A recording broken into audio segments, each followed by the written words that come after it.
And I'm waiting for the notification. Here we go. Eh, Okay, yes, sir. And we are live with Student Minister Eric Muhammad. I am very grateful that you would take time out of your busy schedule this afternoon, sir, for us to have a great conversation with you about a wonderful journey and subject. But like you said, before we get started, we wanted to say, may God be pleased with our brother Kobe Bryant Yes. and the people that were with him. And I just got a text message from my sister saying his daughter, one of his daughters, is on the flight as well. We want to ask you, brother Minister, would you please say a prayer for us before we get started? Absolutely. And it's just a real brief prayer. Bismillah ar-Rahman ar-Rahim. Inna lillahi wa inna ilayhi raji'un. Indeed, to God, Allah, we belong, and to Allah we shall return. And we ask Allah to send His peace, His assalam, His peace to the family of our beloved brother Kobe Bryant and the family of all those who were on board. Ameen. I mean, yes, sir. We wanted to just kind of give a man to bring a different energy to the timeline today because everybody right now is dealing with the morning, so we wanted to talk about something that brings life as well. So, brother student minister, how did you get going in your planning to take a pilgrimage to Mecca? How did that happen? Well, one of the brothers who I went to college with, Imam Wazir Ali, longtime friend of mine from the 90s. Yes, sir. And he had called me and asked me, he said, brother, let's take counsel with one another because we have a great relationship with the Imams community here in the city of Houston. And he called me and asked me about going to make Umrah, right? And Umrah means just to visit. Um, it's a time that's to visit, not regardless of the time period, right? Because Hajj is a specific time in the month. It's a particular time of a particular month, the 12th Yes, month. yes, sir. Umrah is whenever you go to Mecca. Allah says in the Quran, whenever you are in Mecca, that there's nothing wrong with making your tawafs or your circumvent around the Kaaba. So it's called Umrah, right? And inshallah, God willing, we'll get deeper into that particular word. But he gave me a call, and I didn't really want to go by myself. So I reached out to someone I thought that probably would be able to go, which was Brother Carlos Yes, sir. out of Baltimore, Student Minister Carlos out of Baltimore. And he said, absolutely. And then another brother named Brother John Adex came with us. So that's actually how it got started from a phone call from our beloved Imam here in the city. And then we went to work from there. And but of course, before we went, we got the permission of the Honorable Minister Louis Farrakhan. Mm-hmm. Um, seeking his permission to go, and he was so excited, about us going. I mean, really fired up that he pulled Brother Carlos went to speak with him. He said he kept in there talking to him for a minute, in regards to the beauty of the trip. But he said something to him that I think would probably be the basis of this conversation. He said, you can only get out of Mecca what you take to Mecca. Because it's not a sightseeing tour, right? It's really a spiritual experience, right? And what I mean by spiritual, I'm saying that it goes beyond just the mental, if you will. It's really going into the essence of one's connection with the force and power that they say they believe in. Yes, sir. Yes, sir. Yes, sir. Right? It takes us up into that realm, right? Which is above just the mental aspect of it, right? Just how I think and necessarily how I feel, right? But it takes the pilgrim goes into the experience that what is all this about, right? So it takes you above just the mental thinking about it, but into a higher aspect of what that force and power of God, Allah, thinks about it and why He gave it to us. Yes, sir. Beautiful. And when you went, what was it like stepping off the plane, and how did they receive you? Man, you know, brother, see, it's that's why I started with the mental and the spiritual, because everything is about prayer. Because once you get off and you see the Kaaba, they say as soon as you're able to see the Kaaba, first thing you do is make a prayer for your family, for your friends, your loved ones, right? So it kind of takes it away from the wow, right? Because in truth, when you see it, it's so captivating. I mean, you can't deny the fact that you're looking at the Kaaba. Yes, sir. Yes, sir. Right? I mean, because it is what it is, bro. So you can't deny that fact, right? It's like, man, that's the Kaaba, right? Yes, sir. Yes, sir. However, if you immediately, but saying the prayer, it immediately puts it into perspective of why you're here. And the reception, they didn't treat us like rock stars when we got off, you know, but it was warm, right? It was warm. Everything in Mecca, man, it's stone, right? It's rocks and stone. So the place is beautiful. It's probably the most beautiful city you want to go into. However, the people are somewhat harsh, you know, because of the environment. Yes, sir. Yes, sir. You know, and God willing, we're going to talk about the struggles of Hajj and dealing with the struggles of the people in Hajj and my experience in that. So, but again, the beauty of the Kaaba and the beauty of being in Medina, the Prophet's Mosque, the beauty of being at the Grand Mosque in Mecca, the beauty of being in Istanbul, walking through the Blue Mosque. I mean, it supersedes the people's welcome, if you will. Yes, sir. Yes, sir. Right? Because it's kind of like, you know, they've been there, and people come and people go, right? So you have to find a way to keep your own spirit, your own energy, you know, and know that you are there for Allah, right? But that's not to suggest that it wasn't a warm welcome and love, but it's just a hustle and bustle. When you got the Mecca, man, you'd have thought you were in New York City. Everybody had a hustle. Yes, everybody was doing for self, bro. So it's like, so yeah, that's really what it was. But no, it was captivating, and just in general, it was beautiful. The people's spirit was beautiful. But I can't deny the fact that it's a hard environment that you're in. But most of all, bro, it was beautiful. Yes, sir. Praise be to Allah. Now, when you were, could you explain to us the pillars, as far as we know them in theory, but as far as you having to put them into like practice in Mecca? Yes. Could you explain to us, like, clear those words for us so we can understand, like, you do this because of this, you had to do this because of this, and the symbolism why you wore white, or why you, could you explain it to us the whole No, thing? Absolutely. Great question.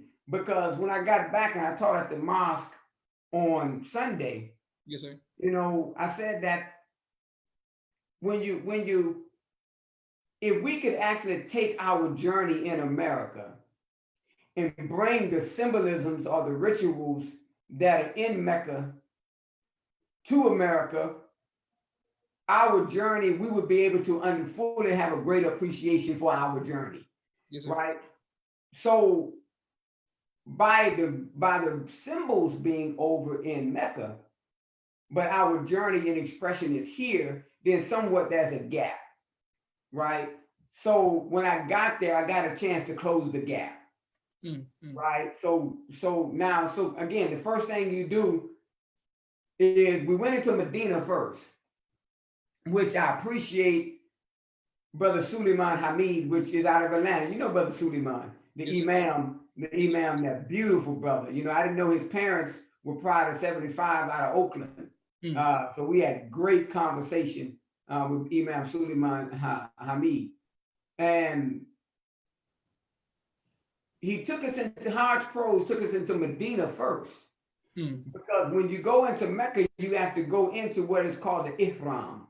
The ihram garment, which is IHRAM. Ihram comes from the word haram, which is the name of the mosque, which means forbidden.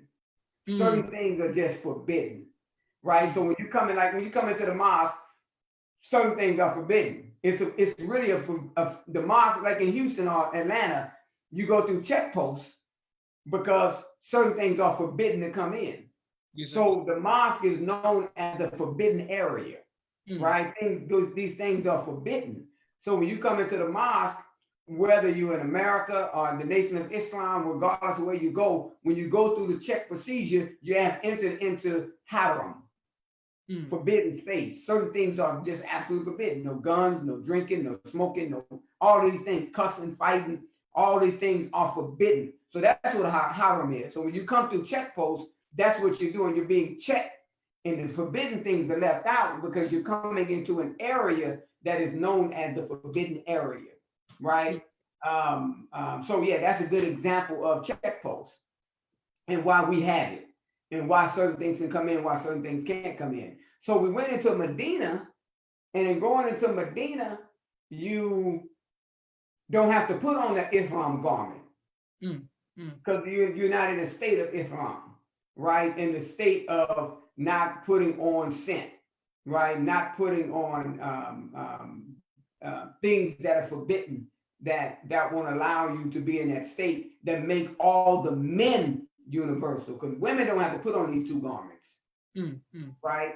It's men that have to put it on. Go ahead. Yes, sir. Yes, sir. Why is that? That the men have to put it on? And why don't the women have to put it on? Like, what are they? Oh, because when you look at who runs the world, men.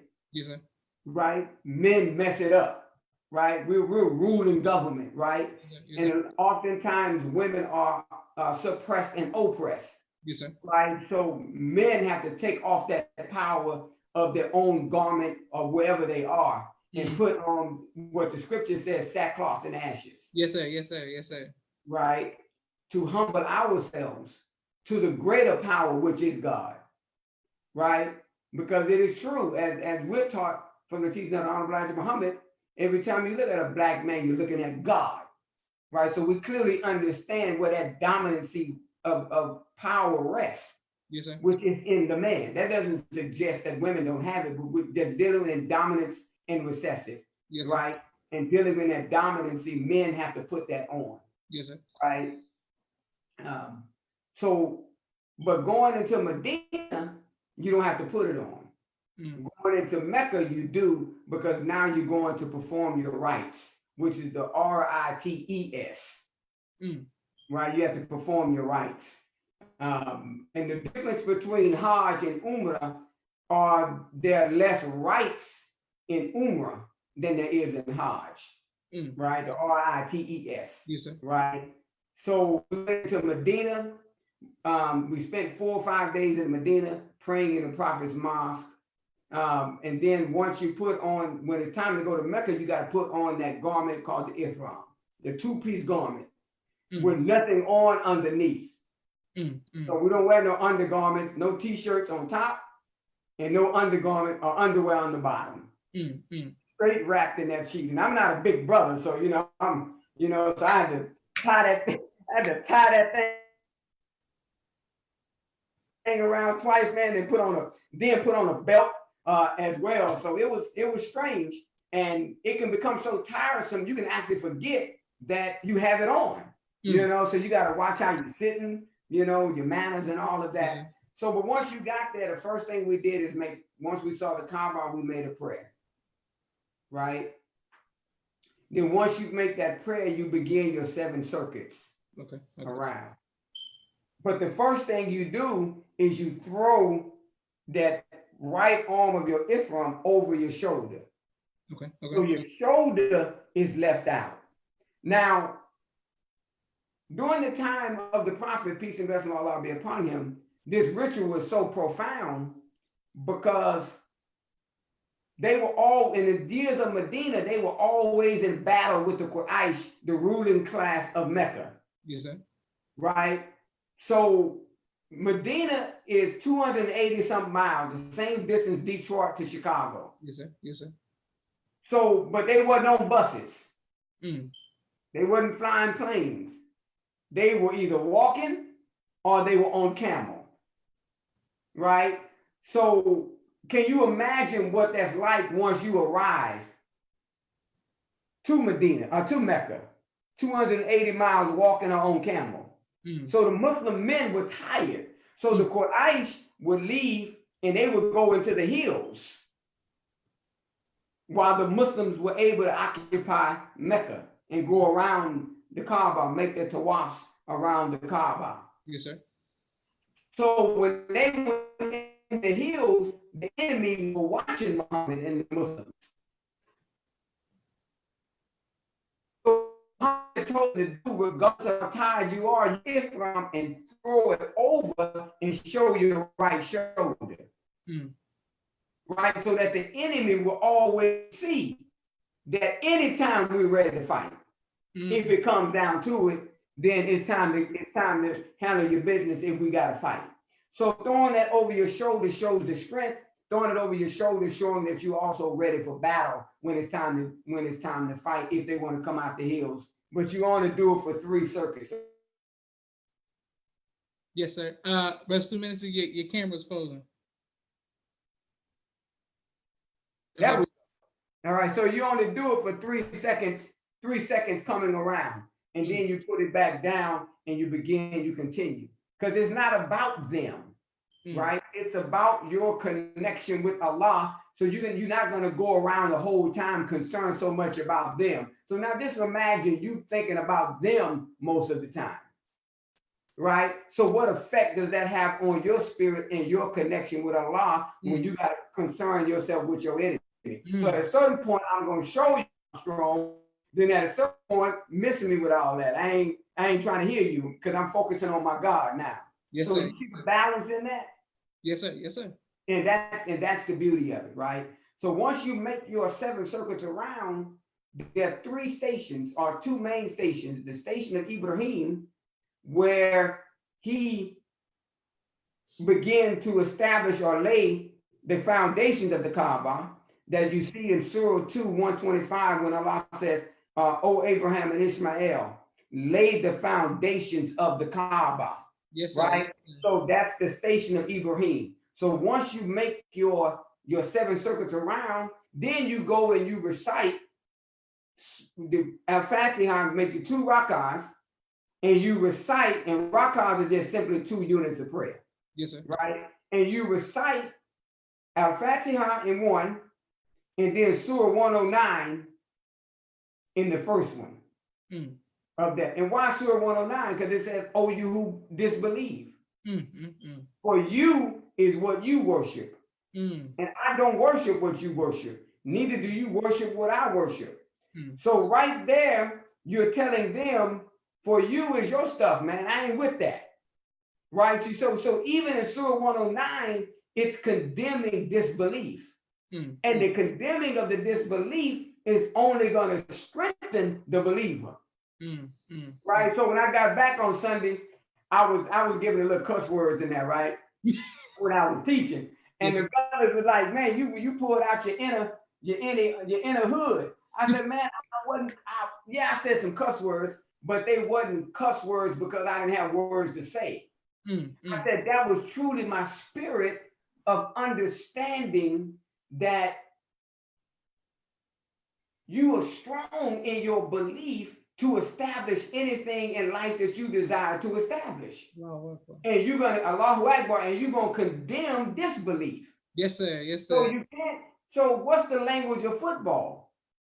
You don't see a coach telling a lineman, "Okay, guy, block right here, block right here." Yes, no, he only man, move the ball, get the ball. You know, it's an aggressive language. Yes, sir. So it's the exact same thing. It's about being progressive to be firm. The fact that you're gonna fight the disbeliever and you're gonna overcome the disbeliever, but you gotta have a certain spirit in doing it. Yes, sir. Yes, and sir. I gotta give you props. It's like when let's say when Atlanta drilling. I love when you DI, bro. Because it's that soldier, man. It's that spirit. right? And that's exactly, and that's why Surah 109 is recited. And then the next surah is recited in the second rak'ah is 112. Mm. Is 112 that's recited, which they say He, Allah, is one. So once you condemn this belief, then now you bear witness that there is no God but Allah. Yes, sir. And He is one. Right? Yes, so then after that, once you make that, now you go run between the Safa and the Marwa. Okay. Go ahead. Yes, sir. Okay, well, I just want to say thank you all for watching this episode. Walaikum salam, Naima, and thank you all for watching. Can you please explain the names of that we're running in between? Absolute. So when you look at the term Safa, it comes from the word meaning to be pure. Right? It comes from the word meaning to be pure. It comes from the word where you get the word Mustafa, to be chosen. So the root word of Mustafa is Safa. Right? And so what you're basically saying is when Hagar was running between the hills, she was, right? Because she was saying, whence cometh my help? And she said, my help cometh from the Lord. Yes, sir. Right? And so she wanted to be clear where her help was coming from. So the word Safa means to be clear as well. But where it means to be clear, the word Safa also means to be chosen. Yes, sir. Yes, so sir. So you see the duality in that? Yes, sir. So she was being chosen. Why she wanted to be clear about this thing, Allah was also saying, but I'm also choosing you. Yes, sir. Yes, sir. Right? So now Hagar is running. Because how did Hagar get put out? Because Sarah, she was the handmaiden of Abraham. Yes, sir. Yes, sir. Sarah got a little upset because she couldn't produce no children, but Abraham could produce with Hagar, so he put her out in Mecca. Now that's significant because many of us never knew our fathers or were estranged from our fathers. So now when you take the black woman and what she has sacrificed in America to raise black boys in particular, but in general, black children, and her suffering and her running, who's in the church is black women. Yes, sir. Yes, sir. That's in the church, right? So we get a chance to see the connection of the ritual of Hagar, and why I said that if we truly understood, right, then we would be blessed to see that the same struggles we're going through in America, but Hagar didn't give up. Yes, sir. So we're saying the black women don't give up. Yes, sir. Because when she running from now the Marwa, now we clear on the Safa. I'm kind of rushed. Let me slow it down, man. Yes, sir. No, you good. I'm gonna slow it down just a tad bit. So Safa means to be clear, to be pure, to be chosen. Yes, sir. Right? Now, when you're looking at Marwa in context deals with virtue. So something is going on in her spirit to put this complete trust in Allah, absent of a man, in Allah through adversity. So now you're being clear, you're being chosen, and you're going through the adversity with the trust in Allah. Yes, sir. Yes, sir. That's what makes a believer, right? So now when Hagar running between the hills, so we too was running between the Safa and the Marwa. And they preserved some of the Safa and they preserved some of the Marwa, the rocks, the mountain, right? Inside of the Kaba, or not the Kaba, inside of Mosque, Masjid al-Haram, right? You can actually touch both, right? So, but while she was running, the well of Zamzam sprung up at the feet of Ismail. Yes, sir. Which is another sign to our youth, right? To understand the newness of Islam. Yes, sir. The newness of faith, the newness of religion. So as we're running, right? You've been with your dad, man. You know, Yes, just sir. think about your family alone. Yes, sir. And your family, Brother Joshua, and the sacrifices of your family, Yes, sir. right? And you growing up, looking at those sacrifices, Yes, sir. experiencing those sacrifices. But through you is going to come something new Right. that's going to advance Islam. So Yes. over 5,000 years later, Hagar wasn't thinking, well, 5,000 years later, people going to run this. He knew nothing about that, right? So just like the believer, we don't know what we're going to produce from our sacrifices. Yes, sir. Yes, sir. But we just got to continue to sacrifice, right? So once we did that, we ran through the Safa and the Marwa, you know, the well of Zamzam, and throughout the whole time, we're drinking Zamzam water, right? Yes, sir, go ahead. Yes, sir. Now, is this like in the Catholic Church when they drink, when they're drinking like the juice, but it's symbolism, or you really drinking Zamzam water? Is it No, symbolism? you're really drinking Zamzam water. Okay. Yes, sir. Yeah, Yes, sir. yeah, no, it's really Zamzam water. It's not the blood. Yes, sir. No, it's really Zamzam water, Yes, right? Of course, with modern technology and all of that, but no, the well is there and the water still flows today, which is also another sign, right? Evidence and proof of what we're saying. So after that, once we do that, we go, and now it's time to, once we do our 7 circuits, we come and we run between the Safa and the Marwa. But each time at the end, we're making a prayer, because that's what Hagar was doing, right? So there's 2 prayers in Islam. There are 2 words for prayer in the Quran. One is salat, and one is dua that we do every time we open up a mosque meeting. Yes, sir. Yes, sir. Allah says, if it were not for your prayers, He wouldn't care for you. That's right. Wow. That word is not salat. That word is dua. Pray to me, I'll answer you. The word there is not salat. The word there is dua. Dua means to call. Dua means to have a conversation. So Yes, when you ride in your car talking to the God, you making dua. yes, sir. Yes, sir. Well, this is important because it's a constant communication with Allah. Yes, sir. So yes, as sir. you're going through your struggle, you're reciting the prayer, right?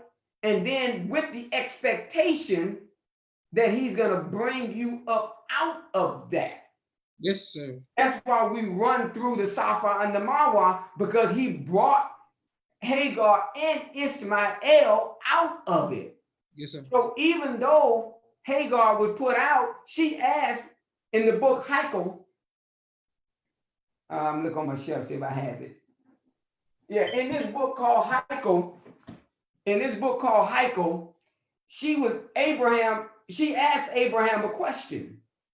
She said, Abraham, did Allah tell you to do this? Show you to do this?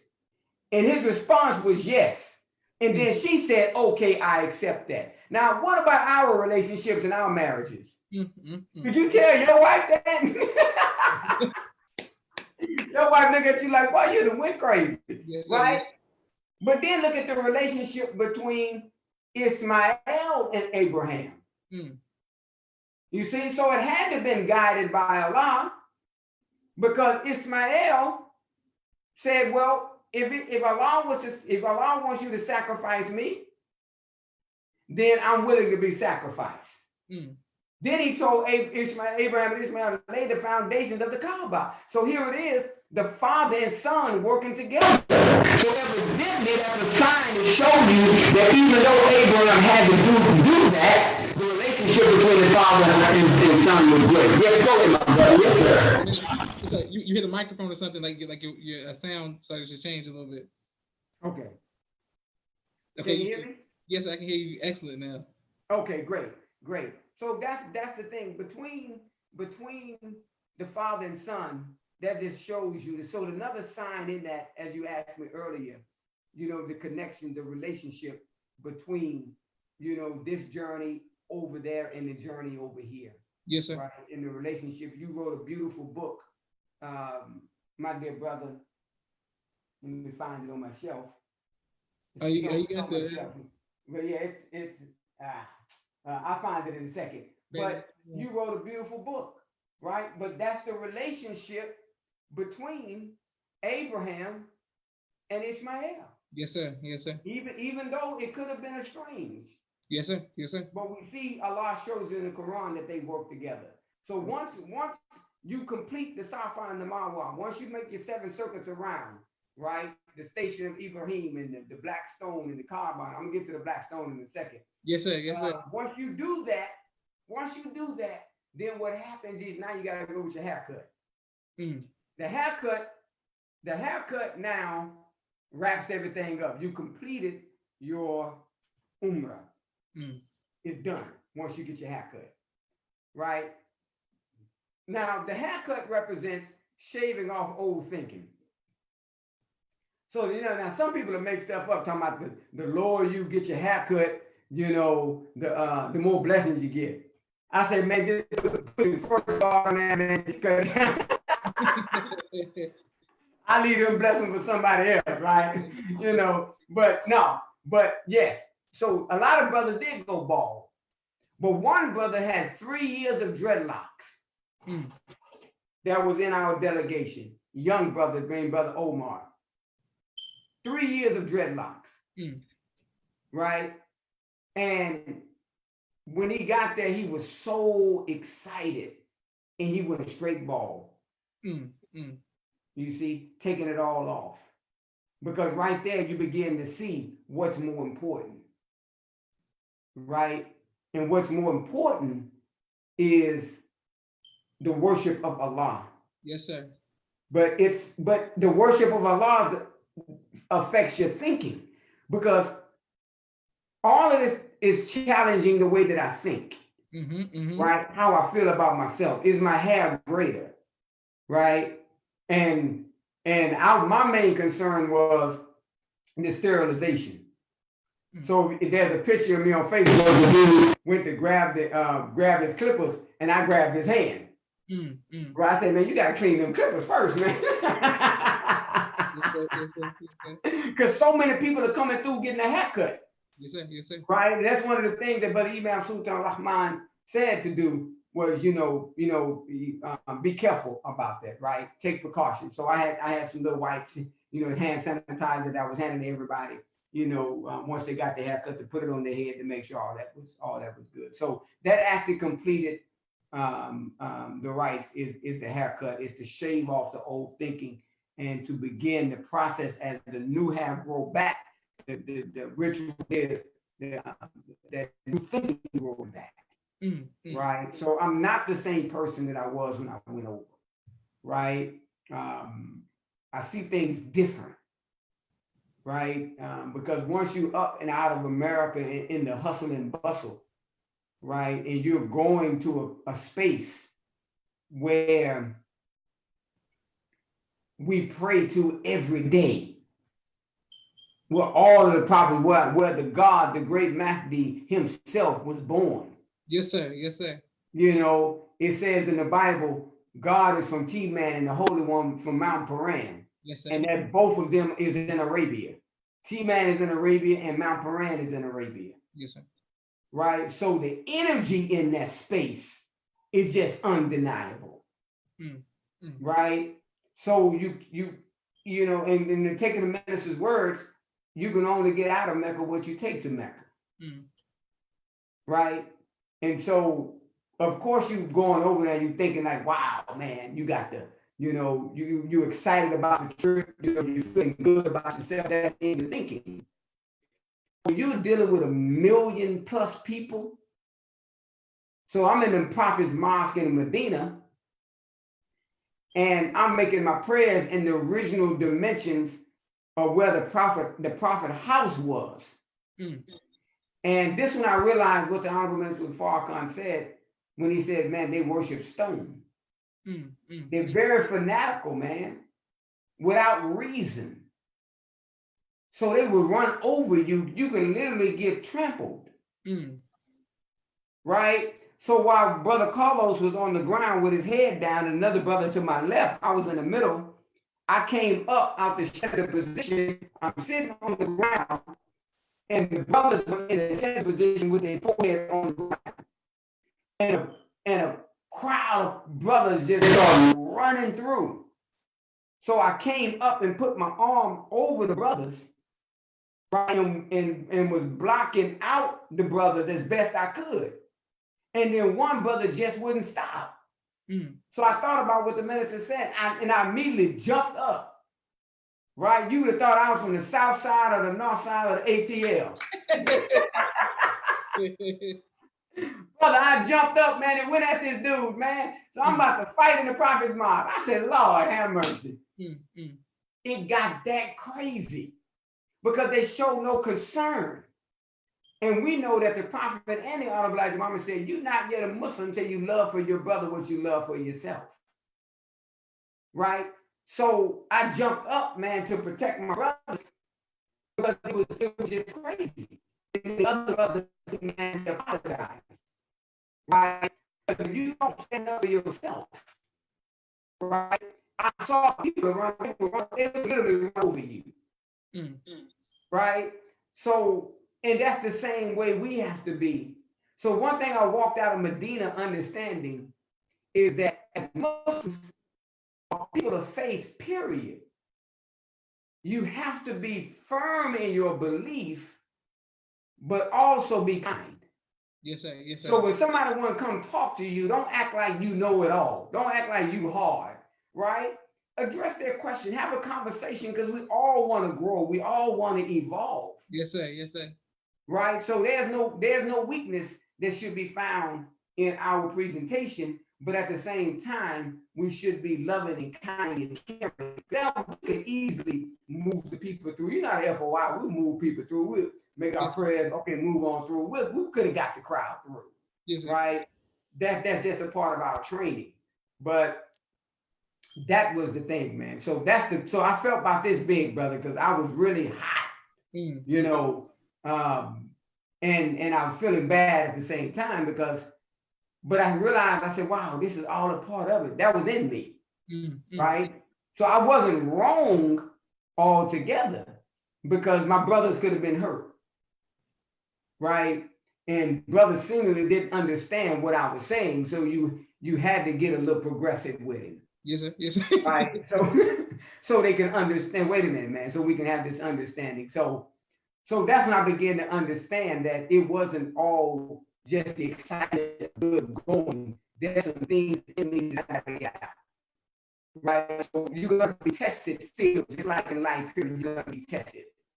And we were absolutely tested because every turn you're going around, they elbowing you, they hitting you, you know, and it gets annoying because if you want for your brother what you want, you're not yet a Muslim until you want for your brother and sister what you want for yourself.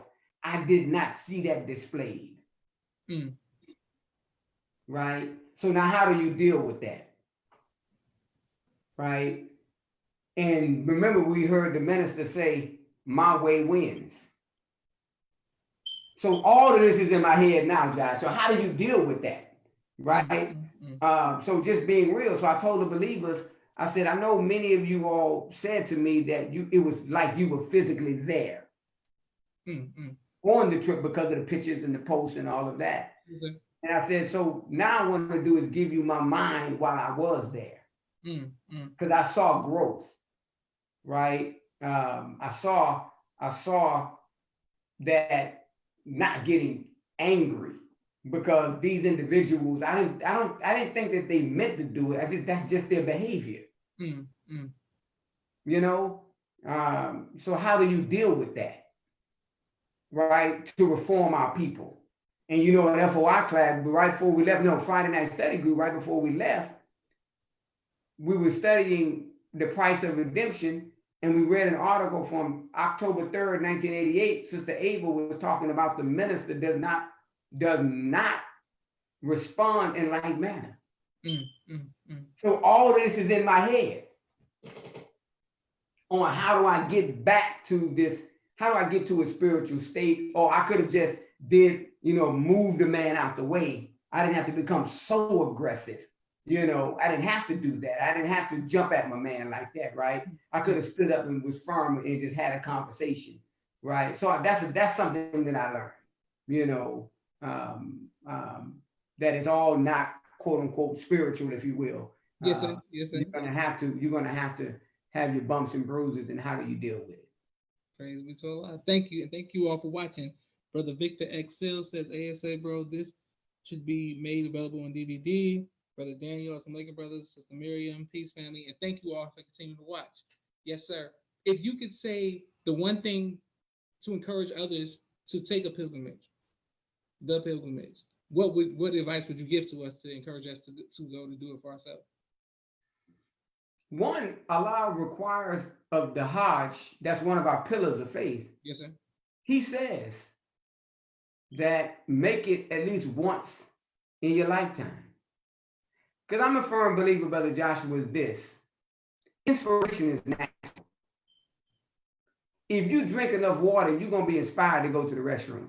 Yes, sir. Yes, sir. Yes, sir. Yes, sir. Yes, sir. Yes, sir. Right? So we should be inspired just on the command that Allah gave, period. Right? And that truly shows where our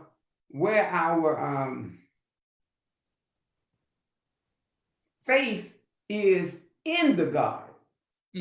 Because we are maturing into him. So when he gives a command, especially in the mosque, you know, when you with your DI, the DI gives, we don't anticipate the command. Yes, sir. Yes, if the DI gives us a command, you execute the command. Yes, sir. Right? So Allah gives us a command. And I tell you, believers, brothers and sisters, period, you know, is this. Whomever's watching, is this. That's number one, is the requirement. Number two is you're going to learn so much about yourself. Because remember, I'm only 5'5", let's just say about 120, right? 115, 120. Whenever you pray in these spots, the prayer was about this big. And most of the brothers who I pray beside, they pray big. They pray big, like, you know. Yes, sir. Yes, so, sir. and I'm always like this. So I said, while I was there, I said to myself, wait a minute. Let me get comfortable. So I got big and I positioned myself that was comfortable for me. And you know what happened? The brothers on the side of me didn't know what I was doing. They naturally adjusted to me adjusting myself. Yes, sir. So how do you feel about yourself? So do you want to stay this big?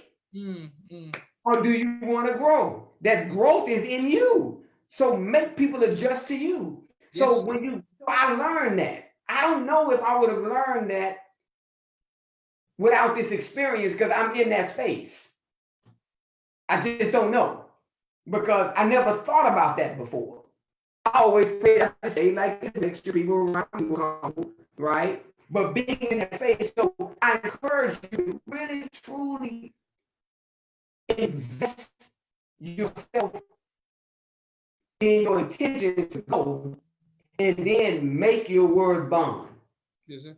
And I would say for those who are believers, I close this point out. The believers, you have a lesson that says, why isn't the devil settled on the best part of the planet Earth? Yes, sir. Yes, sir. Right? And in that lesson, it says the best part of planet Earth is the holy city, Mecca. Yes, sir. Yes, sir. Right? Then at the very end of Surah, of lesson number 1, question lesson number 10, it says to us to go to see Brother Muhammad. Your reward to go see Brother Muhammad. Right? So where is Brother Muhammad?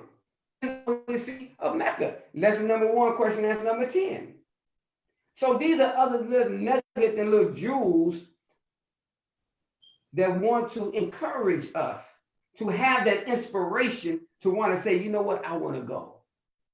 Because I tell you, brothers and sisters, you will learn so much about yourself and so much of what we're doing in America that will hopefully give us more spiritual life. Praise be to Allah. Yes, sir. And thank you again. Brother Danny says, Brother Imam and Brother Eric Ahad says, what did you learn about the Mahdi in Mecca? I ain't learned nothing about the Mahdi in Mecca. Because the son of the prophet, peace be upon him, said that the son of Islam would rise in the west, right? Mm-hmm. So he came from the east unto the west. Mm-hmm. So shall the coming of the Son of Man be. Yes, sir. So everything that I learned about the Mahdi, I learned over here. Yes, sir. Yes. Right? I answered from that wise. Okay, excellent. When I got there, I answered the question this way.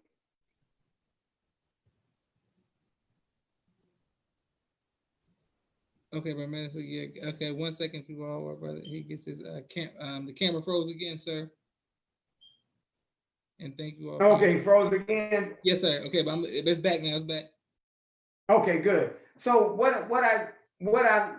I took that knowledge over there. So when I got over there, to answer your question from this perspective, is I took my lessons. I had my lessons with me, and one of my I was going around the Kaba. One of my circles around the Kaba. I know lesson number 1, question answer number 1 through 14. I know 1 through 14 by heart. So as I was going around the Kaaba, Allah is my witness. I was reciting lesson number 1 because I took lesson number 1 over there with me. So I didn't learn anything about the Mahdi there. I took my understanding of the Mahdi with me, right? And it helped me to understand where Mecca is talked about in here. It helped me to understand that more. It helped me to understand. Now, when we go to Detroit, we always say, well, yeah, man, this is where the God put his foot down, right? And it's true, God was there in Detroit. Well, I have to say, when I was in Mecca, I'm like, man, the God walked around the streets of Mecca, man. Yes, sir, right? Yes, sir. So I had the same spirit to know that that the Mahdi was over there. That's where he's from. That's where he was born. February 26, 1877. Oh, right? So Allahu Akbar. So I had that energy was in me already and with me. And I learned more about, just think about how he had to travel when he started coming over in and out of America for 20 years, starting in 1910. There were no planes. It took us 15 hours. I experienced Sunday twice. I had a Sunday in Istanbul, and I had a Sunday when I got back to America. Because they're 9 hours ahead of us. Yes, sir. So now just imagine, we always say he came 9,000 miles, which is true. So what I can realize the struggle of not having a plane coming 9,000 miles. Yes, sir. Yes, sir. Think about that. To come to seek and to save that which was lost. Right? He didn't buy a plane ticket. Think about that, brothers and sisters. So just the struggle alone of his coming to America after us speaks volumes. So that's something that I learned and I thought about the Mahdi's travel from Mecca to America. Praise be to Allah. Excellent. And thank you for your question, Brother Eric, and thank you all for watching. Brother Minister, would you allow us to come back for part 2? So absolutely. And this time what I want to do is I'm going to have my slides ready. Okay, yes, sir. Yes, sir. And so what I'll do is I'll email you the slides. Okay. Right. And then we can start, you can post them from your screen, the PowerPoint that I have prepared.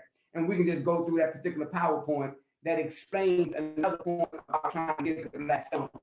Right. But I want to show a video on that one so you can see the difficulty of trying to get that last stone. Praise be to Allah. Yes, sir. Okay, well, I'm excited. I want to thank you. I've learned so much that I'm inspired, and I know the people who are watching are inspired as well. But when when you come back for part 2, inshallah, I would like you to go into your coming into the nation, your pledging Alpha Phi Alpha, your college, everything. Hey, Yes, sir, everything about your journey, your being a husband and being a father. We want to go more into that, but this was just I had to get this out the way first, so we got because now I was there through your journey through Instagram and Facebook, but your explanation of it was beautiful, sir. Man, praise be to Allah. Thank you, nephew, man. I appreciate it, man. Yes, sir. And inshallah, I'm going to text you to see when you're available again, but I look forward to it ASAP. All right. And thank you, beloved brothers. Brother Joshua, may Allah, may the prayers be with your mother. And may Allah continue to strengthen her, strengthen your family. And I've always admired you, my brother, from afar and up close, even now, when you were younger in the 90s with all the brothers around you, rocking. I love that, man, because I taught school for 15 years. Oh, no, and in middle school, in elementary and middle school and high school, brother. And when I saw it, I loved that, man. I love that. So may Allah continue to bless you as well, man, in your journey and in your creativity in this walk of life, man. Praise be to Allah. And thank you, sir. I'm going to let you know I admire you and your family. I didn't know you were an educator. That's what I'm in school for. It's for education. So I got to talk to you about that. And I would, man, continue. I remember 2012, you all drilling strong, hard. You, brother Brian, and all of the soldiers. And of course, the dynasty of all dynasties, the Houston Junior Vanguard drill team. So, that's right. Yes, sir. So, inshallah, I'm going to text you now, but love you, brother. And please love you too, man. Love you too. All right. Assalamu alaikum. And thank you all for watching.